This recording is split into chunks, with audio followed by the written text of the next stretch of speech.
glaube, da ich mit 4 Jahren diagnostiziert wurde, hat das ein bisschen... Since I was diagnosed at the age of 4, I think it took a little bit longer. As a kid, it's always difficult to understand when you're sick. Then come all the why questions that you'd expect from young children. I really first became aware of it when I started school, when I was schooled at home.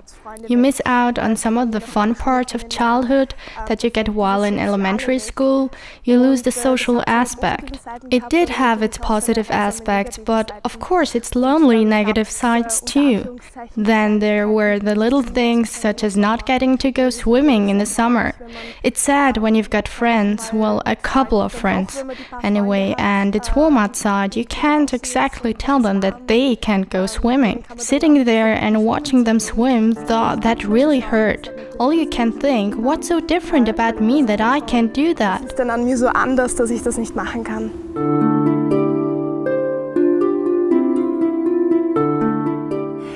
Ich glaube, als Kind war es einfach auch sehr wichtig, weil... As a child, it was also very important because pulmonary hypertension patients are not supposed to get sick, even just catch the flu. And that's why crowds, going to school, concerts, discos, etc. simply doesn't work. A flu often means a trip to the hospital and often even the ICU. As a child, especially when the immune system is not quite as well developed and your parents are still protective of you, you feel like you're wrapped up in a cocoon as a child. It wasn't exactly being kept a prisoner, but the isolation just makes me sad.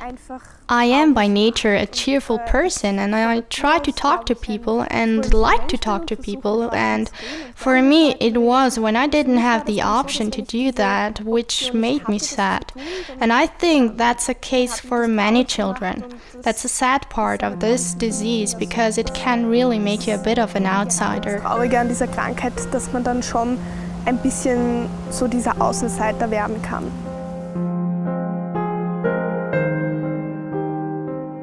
Ich glaube, das Wichtigste ist, dass man das Vertrauen und die Hoffnung nicht... I think the most important thing is not to give up trust and hope.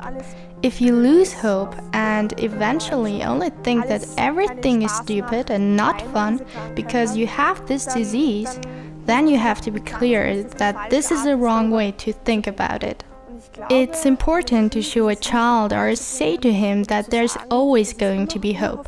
All sorts of insanely fantastic things will happen, and it doesn't mean that the disease is forever incurable. I believe that this hope and this faith can give you an awful lot of strength and joy. And I find it a pity if a child doesn't smile and can't be happy. It's the most important thing for a child to be able to smile and laugh. That's what I would say to every child.